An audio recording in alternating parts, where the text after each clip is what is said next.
Coach Corey Wayne, and this is my video coaching newsletter. And the topic of this newsletter is going to be men who are pleasers. Well, I've got 3 emails I'm going to go through with you today. But before we get into the first one, I have a quote that I wrote on this topic that I want to share with you. And it says, "Women like men who act like men. Men who act more like a man than the woman they are dating. When a man tries to change who he is in order to become what he thinks he needs to become in order to attract the woman he desires, all he does is causes the woman to lose respect for him because he's not acting like a man. A woman likes a man who makes choices that will make himself happy instead of making himself miserable by bending himself into a pretzel in order to gain the favor or approval of a woman. Men who act this way are acting like a little boy who is seeking the approval of his mommy. Women can't love men they have no respect for and will fall out of love with a man if they lose respect for him over time due to weak pleaser behavior. Relationships are about dating an equal, not taking care of someone who can't or won't take care of themselves, fixing someone, or trying to make an imperfect person into the perfect person by changing them or acting like a parent to them." So let's go ahead and jump right into the first guy's email. He says, "Hey Corey, first of all I want to thank you for all your videos and your book. I started to follow you after I broke up with my girlfriend. We were together for 3 years, and for 2 of those years we lived together. After she left me, I was thinking that my world is ending." Yeah, it's especially when you're not the one who ended the relationship. It can definitely feel like that. And the reason being is because I did a video years ago called How to Deal with a Breakup or Dealing with a Breakup. And what happens is your whole identity of who you are becomes associated with this person. And then when they're no longer in your life, you're often going to feel like you don't even know who you are anymore because so much of who you are and the way you looked at the world was through your filter of the relationship that you have with this person. And now when they're not there in your life, it's like you don't feel like you anymore. He says, "It was a quick breakup, and it only happened in a few days. She told me that she was thinking about breaking up with me for 4 months, but she never told me before."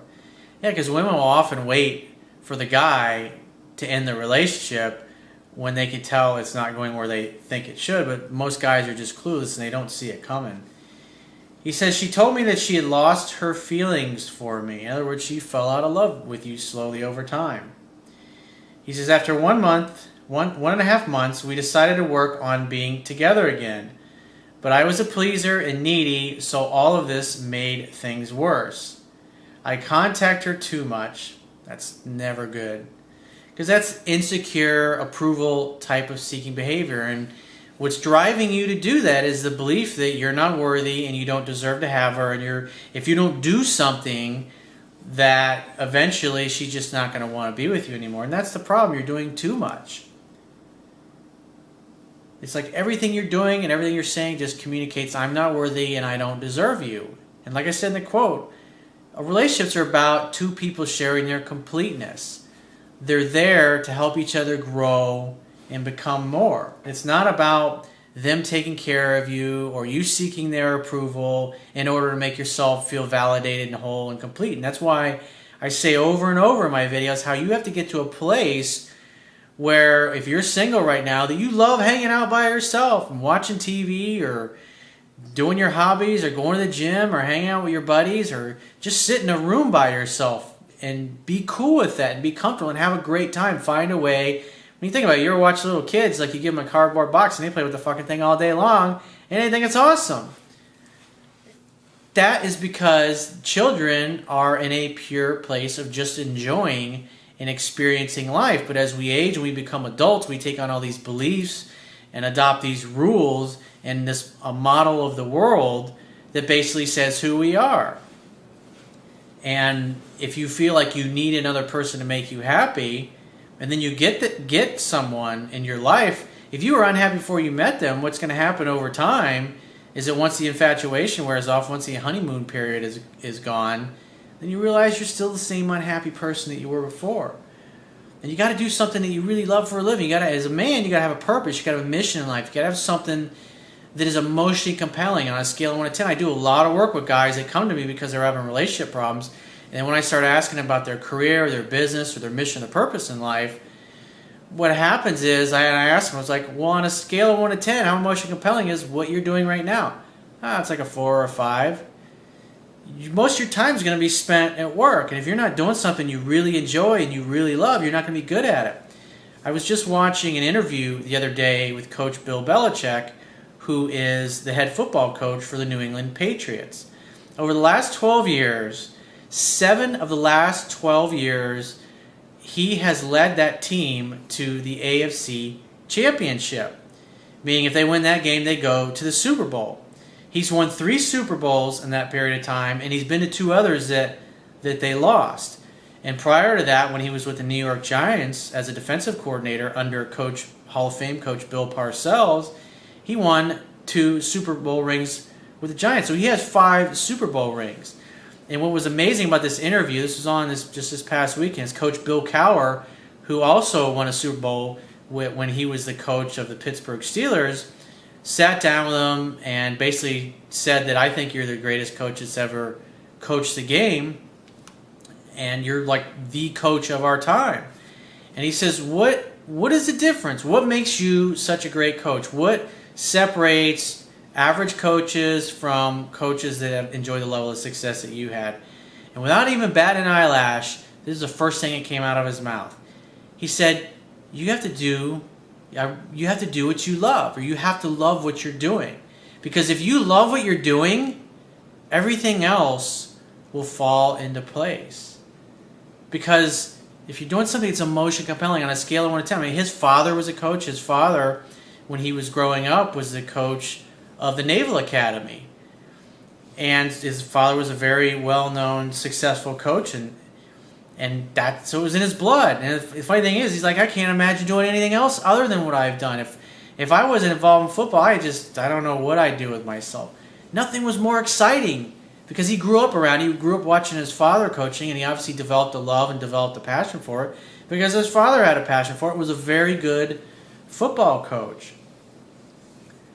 Because it's like when times get tough, it's because you're going to have those weekends, it's like you lose the Super Bowl, or you lose the championship game, or you lose to an opponent you really needed to win or you need to beat, and you go in on that Monday, and it's like, how do you recover from that? You just got your asses kicked and handed to you the day before. It's like, there's next week. There's another game next week.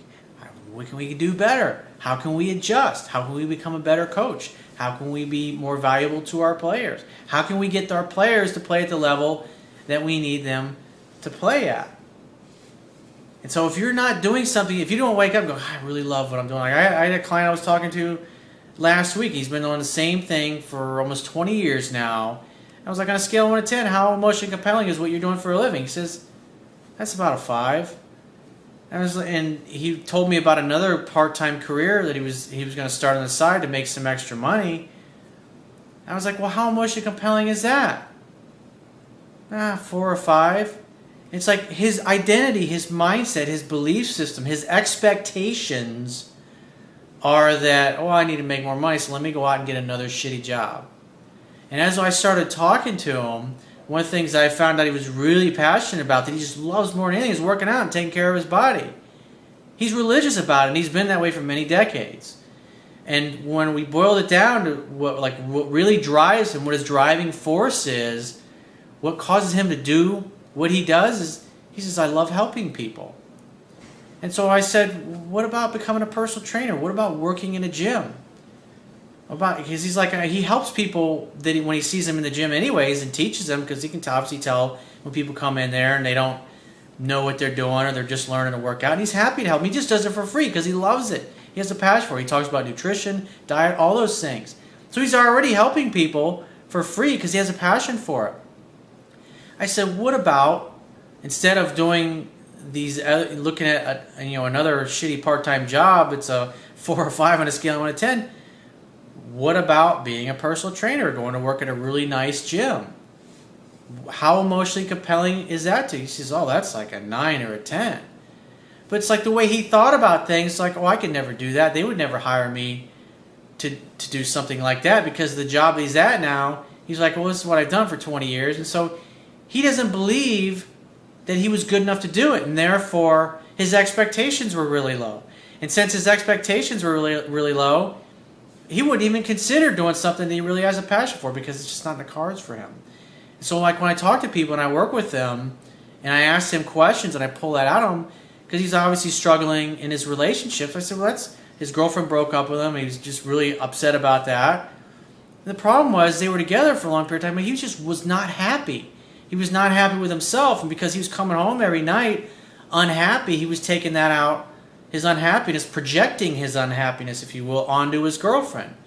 You probably heard me say before that no one will ever do or say anything that isn't a direct reflection of how they feel about themselves in a moment. And since he's unhappy and he's past the honeymoon period in his relationship, he realizes he's still miserable. And so therefore, in order to make himself feel better, he's projecting it onto somebody close to him, obviously in this case his girlfriend, and just treating her harshly, not being nice to her, not courting her, not being loving, not being sweet, because he's miserable, and it's his problem. He's projecting his problem, his unhappiness, and his misery onto her. And eventually she got fucking tired of it, and she broke up with him. But it's like, obviously most people can't see this. This is why one of the reasons why I do what I do, but it's by asking specific questions and getting people to elicit their answers, I can help them, steer them in the direction of their passions. If you do what you love, the money will follow.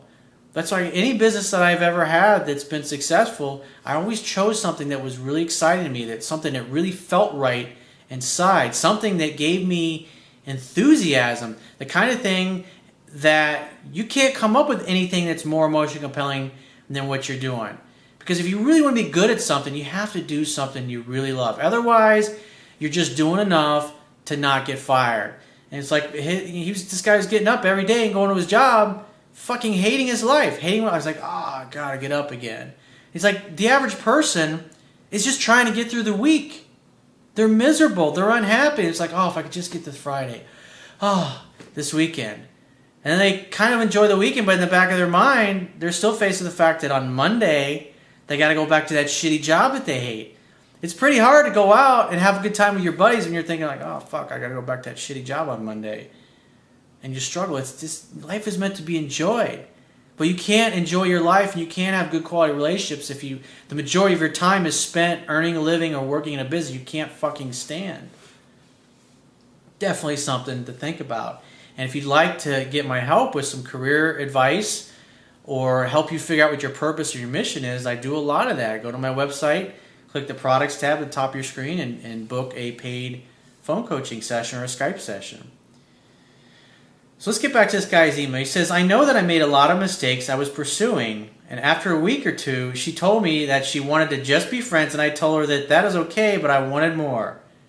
So now you're acquiescing to it. He says, I invited her for Christmas dinner and she agreed. She came over, we had a great dinner, but nothing else. What's up to you to lead things to a successful conclusion in the bedroom, just like I talk about in the book?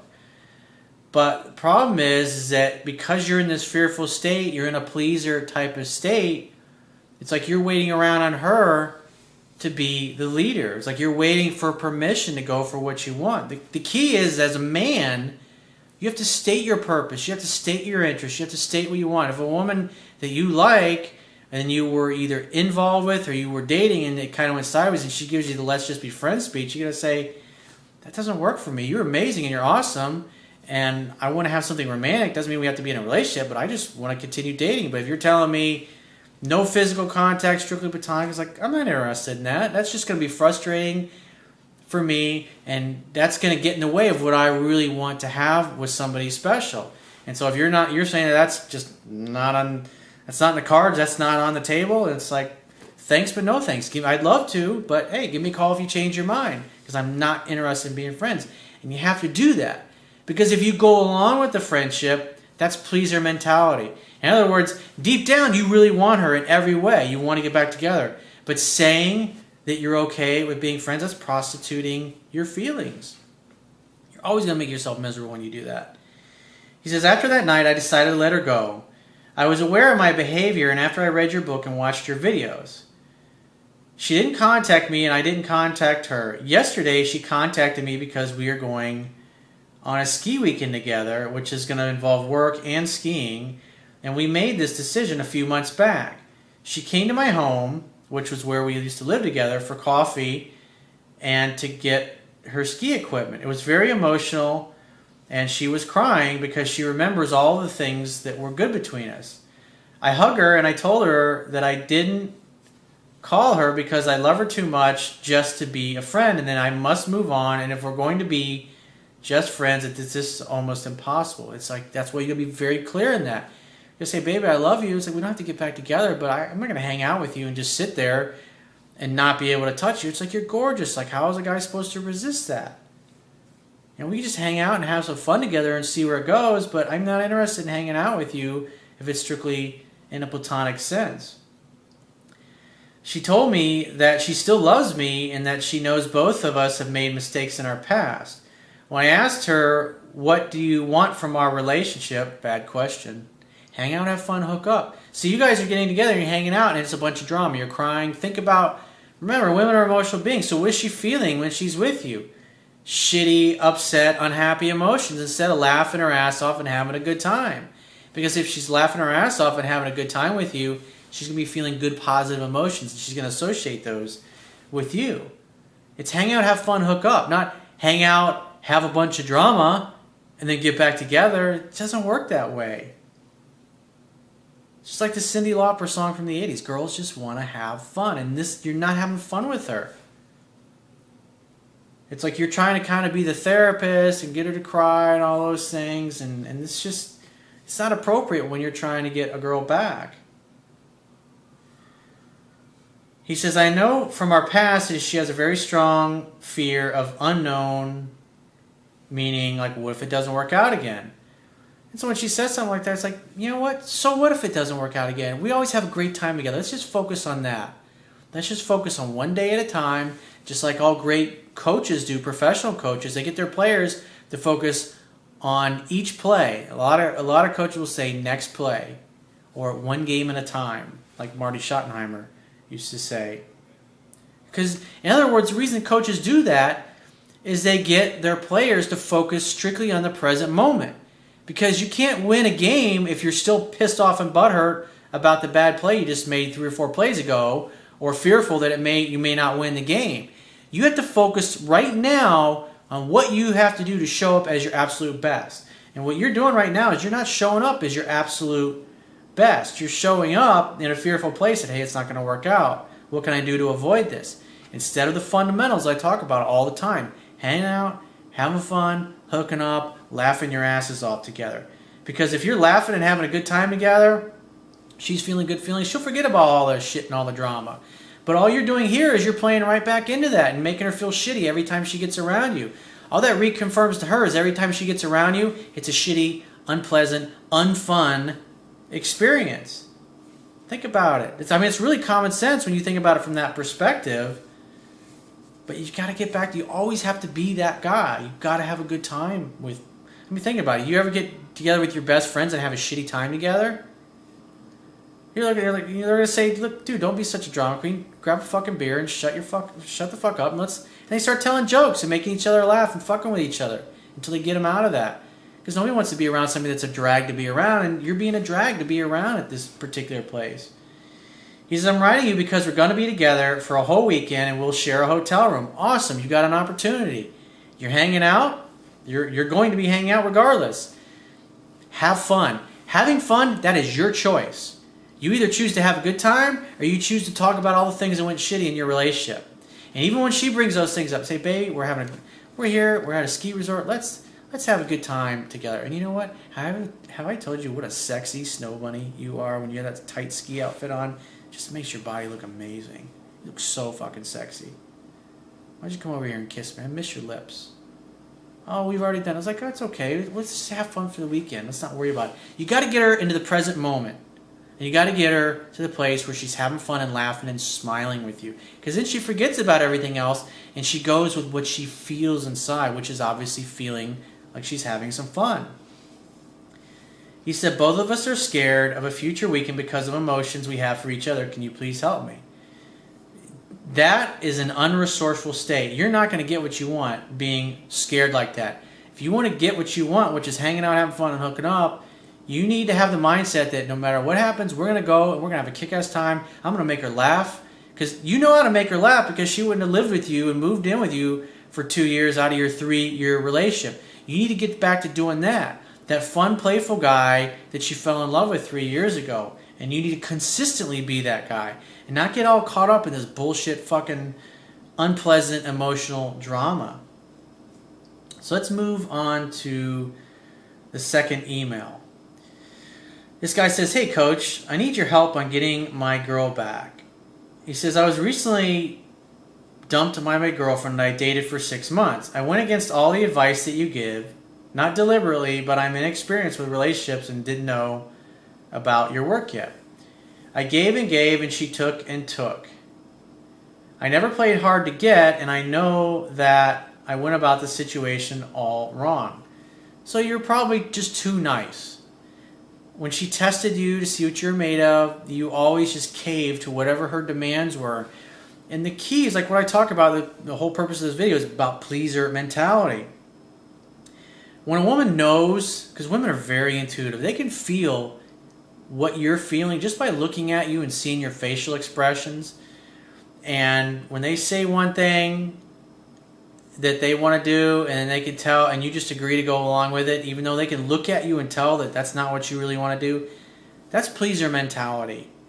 You are going along with what she wants to, just to make her happy.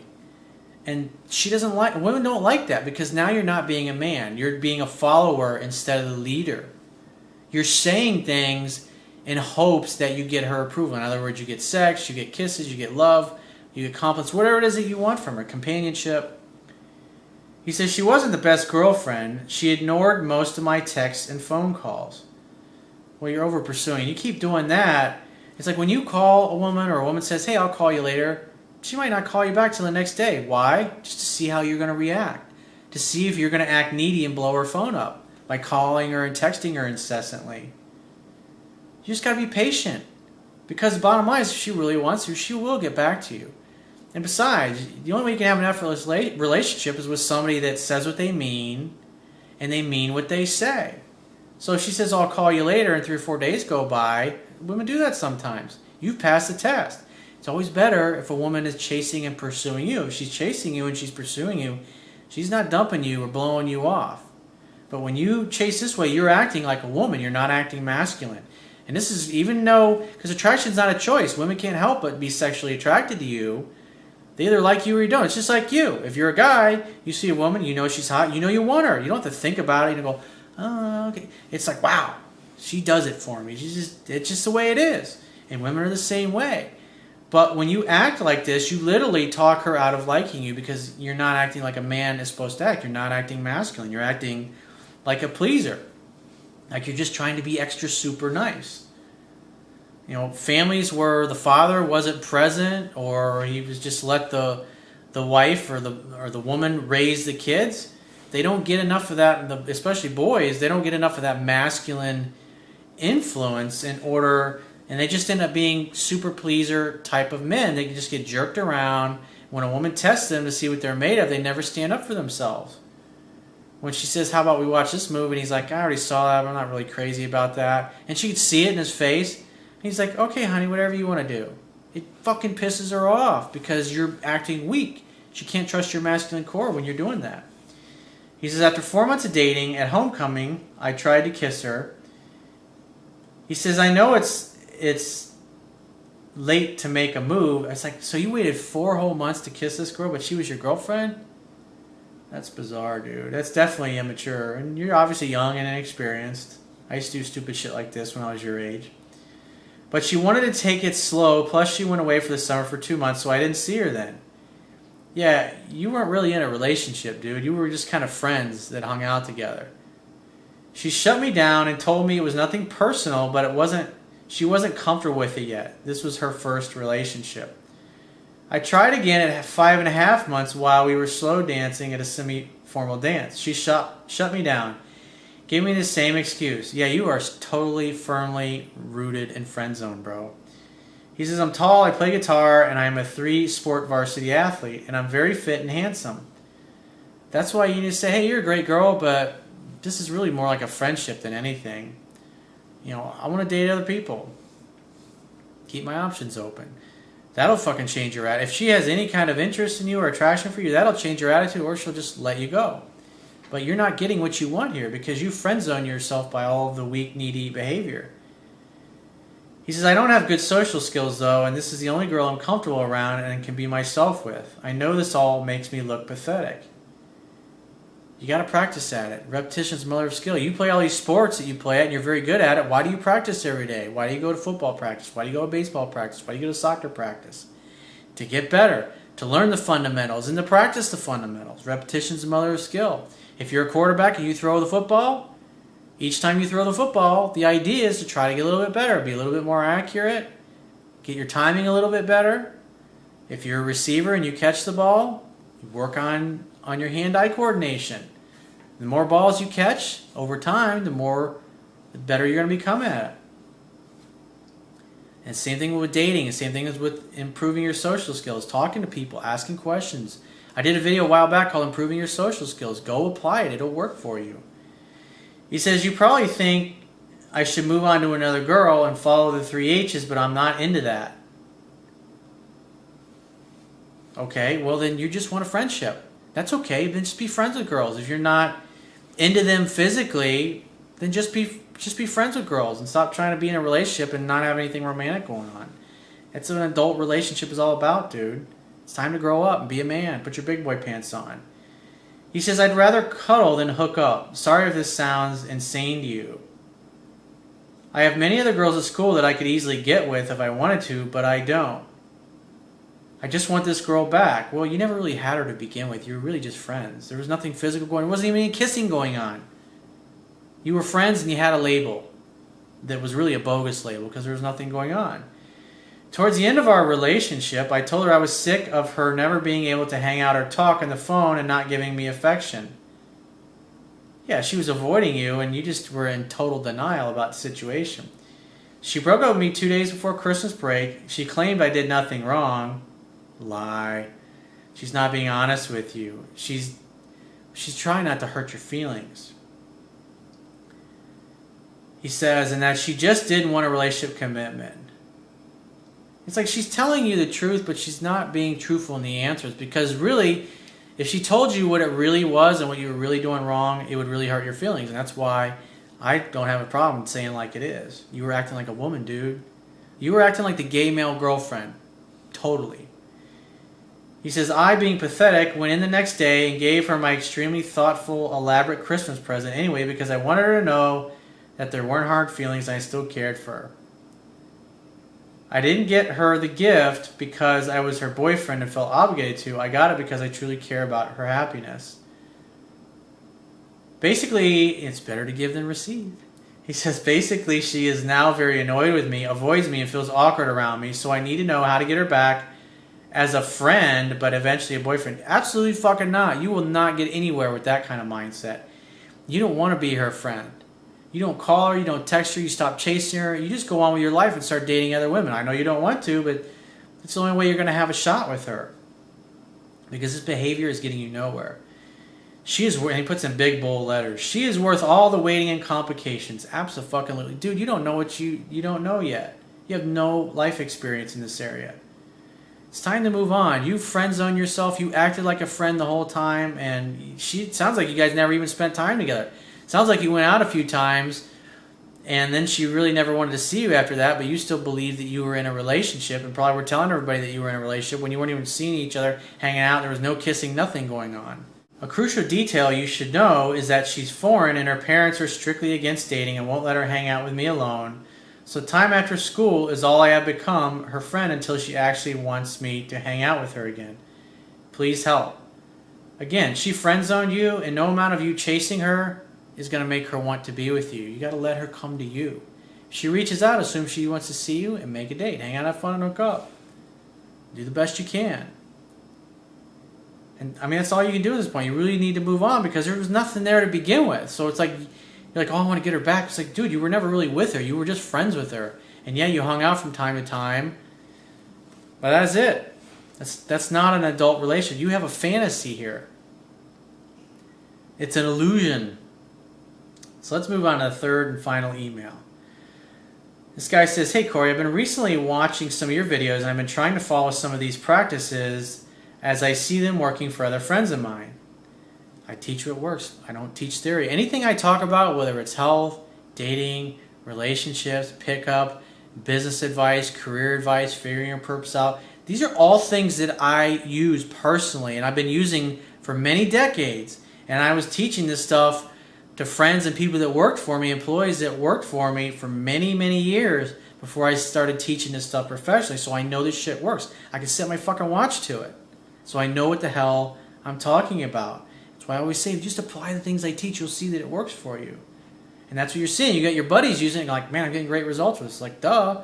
It's like when you act like a man is supposed to act, women that are naturally attracted to you are going to respond in a positive way. This is your birthright to have a great life. It's your birthright to have a great person who loves you and appreciates you and cherishes you and thinks you're amazing. And if you're trying to get with somebody who doesn't feel that way, who won't even have an open mind like that, you need to keep moving. Circulation is the key to the universe. Think about it. What happens if your heart stops beating? You're going to fucking die. What happens if your lymphatic system stops removing the waste from your body? You will die. What happens if the earth stops spinning around? And all the planets stop spinning around? Everything would die. That would be bad. He says, a little bit of background here. I'm 23 and having plenty of dates and relationships the past 6 years, but I'm finding that I'm having a hard time getting them to stick. The first relationship I had lasted 2 years, and every subsequent has seemed to be cut in half. Earlier this year, I was dating a girl that I really fell hard for, and after 3 months, she cheated on me with her coworker and dumped me. Well, it's obvious she wasn't really that into you.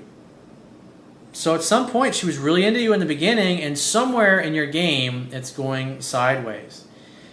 And the reason I know this is women do not dump men that they are in love with, and they're chasing, and they're calling, and they can't get enough of, and they wonder what he's doing, and what he's thinking, and what he's up to, and if he still cares, if he's still interested. It's a scientific fact that women are more attracted to men whose feelings are unclear. Like I said, women don't dump men that they're in love with. They dump men that have turned them off, or guys that act like wussies and they don't act like men, or guys that they've lost respect for because they act like pleasers and they've totally fallen out of love with them. That is a fact of life. I can set my fucking watch to that. He says, this killed me for a long time as I was really happy and comfortable with her. I trusted her completely, and I'm finding it difficult not to worry about new relationships. Well, you're in a fearful state. That's going to create a problem. It causes you to come from the place of, I'm not worthy, and it's just a matter of time before she gets rid of me. What you fear, you attract. What you look at disappears. It's like, if somebody's going to cheat on you, and the only thing you can really do is be your best option. Be her best option. And that might not be enough. You got to give her the chance to come and go. It's like you got to love in such a way that the person you love feels free. And when you're in a fearful state, you're going to be doing anything but making the other person feel free. And eventually they're going to back away. He says, now to my current problem. I met a girl online about a month and a half ago, and we've been seeing each other and just started a date, i.e. calling it boyfriend-girlfriend. Well, whose idea was it? It's only a month and a half. It usually takes about 7 weeks for that to happen. And more than likely, if I was a guessing or a betting man, I'd say probably you were the one that brought up the relationship talk and the commitment talk. Early on, she texted me quite a bit and sent a lot of Snapchats, and she uses it a lot. We talked every day, with her initiating 95% of the time. We went on a bowling date around December 12th. The date went great. We kissed goodnight. Things were great. I had things going on with school and stuff, so we didn't get to hang out for a week. And that week we hung out on Wednesday, Friday, and Saturday nights and ended up having sex that Saturday night. It was both of our Christmas breaks, so we didn't have much going on. We were available. Great. You hung out, you had fun, you hooked up. Afterwards, she kept saying, you are going to break my heart. Don't break my heart. Babe, I would never do that to you. You are amazing. Why would I want to get rid of you? She told me several times that she had never been so attracted and comfortable with someone before. Now that applied when she said it. So if that was the 12th of December, it's like the 13th of December, it no longer apply because that's a different moment in time and she's feeling something completely different in that moment. But see, a guy will latch on to that and go, well, December 12th, she told me that she loved me. What's the problem? Women are emotional beings, and whenever they say something, it's a reflection of how they feel in the moment. So just remember that. You got to pay attention to those things.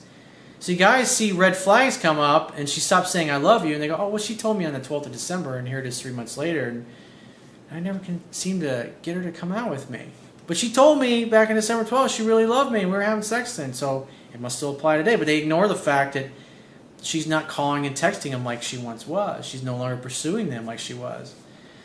I then went home for a few days for Christmas, and the texting and Snapchats continued same as before. Phones for setting dates. Period. You talk too much on the phone, you become boring to her. You become predictable. She knows everything that's going on in your life. You need to use the phone for making dates.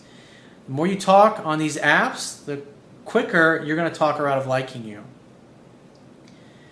After I came back from Christmas, I met her parents and went to dinner with them and her friend and her brother. We got a little buzz that night, and after having sex again, she said, I love you, and I mean it. Awesome. Then panicked to calm her down. Oh, she said, I love you, or she says, love you and mean it. Then panicked to calm her down and to show her that it wasn't a big deal. I said something of a line back. I don't remember exactly what I said. It didn't seem like a big deal. The next day we went to a concert, and everything was fine. Had sex again that night. I was going up to the cabin for a few days to snowmobile and talked occasionally when I had cell service up there and everything was fine. Now here's where it gets confusing. On the way back from the cabin, I was texting her because it was New Year's. You should have been making dates, dude. I couldn't remember if I had told her I was going to swing by that night or not, so I told her I was stopping at my friend's party and we'll be back around 1 if you want a New Year's kiss. If you want a New Year's kiss? Of course, you should. How would James Bond think, oh, if you want a kiss from me? He was like, I'm going to stop by and give you a New Year's kiss. That's what James Bond would say. He wouldn't say, gee, can I stop by and give you a kiss for New Year's? He'd say, baby, I'm going to make time and I'm going to come by tonight. I'm going to give you a New Year's kiss. And you can sit in my lap and we'll see what pops up. We'll say something that speaks from the end. It speaks presupposing that he's going to get what he wants. There's no doubt in his mind. You're full of doubt and fear here. She never really said that much back, but called me later and we talked while I was driving back to keep me awake. Ever since then, she has talked less and less to me each day, and I don't get it. We've only had sex twice since New Year's, and both times she said something like, I can't believe we are doing this so much already. That's what happens when two people have awesome chemistry and they have a great time together. You got to say something like that. And see, guys will hear something like that and go, uh-oh, there's something wrong. There's a problem. I got to fix it. What's wrong? What's wrong? What's wrong? Tell me what's wrong. And they just go on and on. It just spirals out of control. He says, one night we ended up talking and I was getting the feeling that she was nervous about where we are going, so I asked if she wanted to make it official. You're focused on a relationship. You're in a fearful state. You're trying to lock her down to a commitment so you feel better about yourself. You're acting like a woman here. She sounded excited and scared at the same time. She said yes, and then I don't want us to be that yet, and flip-flop like 3 more times. Then said yes, I want to be your girlfriend. See, you're trying to lock her down to a commitment. She said it one moment, and then you kept pushing and pushing. And then she's like, no, I don't think so. I'm like, well, you just said a minute ago. Oh, okay, yeah, I want to be your girlfriend. And you're like, are you really sure? Are you sure you want to be my girlfriend? That's typically how the conversation goes. Would you think James Bond would say something like that? He ain't going to be bringing out boyfriend, girlfriend. He don't know if he's going to be alive tomorrow. He's a secret agent. He's focused on his mission and his purpose in life. He's just focused on living in the moment because he could get killed by bad guys tomorrow. And has talked about about that or as that in front of several people in front of me and seemed cool with it. Sounds like she was just going along with the boyfriend-girlfriend thing. That's why you let her bring it up. When she's emotionally ready, she'll bring it up. The more a woman falls in love with you, the more of your time and attention she wants, to the point where she's like always with you and always in your face. He says, after this, the communication slowed down even more, but here's the weird part. She started sexting me several times with naked Snapchats and stuff, which she didn't do before. Awesome. Hey, you look really great. You know what? I want to see you. When are you free to get together, babe? Make a date. You're talking too much on the phone and you're just complicating things unnecessarily. He's but now she's canceled 2 out of the last 3 dates we were supposed to have after she was supposed to be here, and the third one left early because her friend was having trouble. Stop calling, stop texting, wait to hear from her. When she reaches out, assume she wants to see you. Be like, hey babe, I want to see you. When are you free to get together? Wednesday? Great. How about 8 o'clock? Why don't you grab a bottle of wine and come over to my place and we'll make dinner together. Just like that. Let her come to you. He says, she asked me to hang out on all 3 of those days, though, and I texted her to make sure she got there okay, as if it was late and the roads were rough. Then called her the next night after work. You're over pursuing, dude, and you're talking too much on the phone. And you're acting like a woman. That's why, see, she's jerking you around here, and you continue to chase after her, which just is more weak behavior. He says, I went to karaoke with some friends, but didn't ask her to go to give her some space. We made plans for the next night. I texted her about what she wanted to do, and she never answered. You ever see James Bond go, gee, what do you want to do tonight? James Bond would be like, hey, babe, let's go have some cocktails in the lounge. Oh, that sounds fabulous. Great. Why don't you wear that really sexy black dress that you were wearing the night I met you? It's like, oh, you look amazing in it. And she'll want to do that, and she'll put that sexy dress on. The man is supposed to be the leader. Here, you're acting like a pleaser. Gee, Your Highness, what can I do? How can I chauffeur you around and treat you like a celebrity because I'm not worthy to be with you? And it's probably just a matter of time before you get rid of me anyways. I called her after I was out of work and she sent it to voicemail. Then she canceled on me saying something came up. I asked her if everything was okay and she just answered, not alright, just figuring it out. So you totally turned her off. You've literally talked her out of liking you by your behavior. And I have no idea what that means. I texted her saying I was confused and asked if she needed any help or needed to vent about something. I got no answer. Then I got kind of worried. I waited a bit and called her and it went to voicemail. I asked her if she was okay and to call me when she could. Now you're acting like a stalker. Now it's the following morning and haven't heard back. See, she's like totally turned off by you. That's why she hasn't gotten back to you. What should I do to straighten this out? Absolutely nothing. You're ruining this by your behavior. You're fucking things up totally unnecessarily. He's like, I have no idea what is going on and I don't want to fuck this up. Like, you're doing a good job at it. I don't want to fuck it up. Think about what you're focused. I don't want to fuck it up. I must do something. I must call her. I must act like a stalker. Bad way to go, dude. I went through a dry spell after the last breakup and this was clicking so good. I just wanted to go back to the way it was a few weeks ago. It felt good to have someone so interested in me. Well, you talked her right out of it. Good job. I'm tired of being on the losing end of things. Well, if you keep doing what you've always done, you're going to continue to get what you've always got. And I don't want to mess this one up. Notice what he's focused on. His whole mindset is, this is not going to work out. I'm going to fuck this up. He's not talking like a guy who's certain he's going to be successful at all. Not only to himself, but to the girl in question. But I'm afraid it's too late. Is there anything I can do here? Absolutely nothing. Stop. Stop everything. Stop calling. Stop texting. Don't do nothing. When she reached out, just be like, hey, babe, I'd love to see you. When are you free to get together? And she goes, I don't know. I'm not sure. Great. I'm really jammed up right now, but I'd love to see you. So get in touch when you figure out your schedule. We'll plan something then. And then you walk and you never look back. And maybe 3 or 4 days go by. And she's like, oh, hey, I saw this movie last night and it reminded me of you. You should assume that she wants to see you if she does that. And just be like, great, we should get together. When are you free? Make a date. Stop all this bullshit, unnecessary texting here, because you were literally talking to this girl who really dug you right out of liking you with this kind of behavior. So if you'd like to get my help personally, the quickest way is to book a phone session, Skype session, or email coaching, and you can choose any of those options by going to my website, clicking the products tab at the top of your screen, and just follow the instructions. And I will talk to you soon.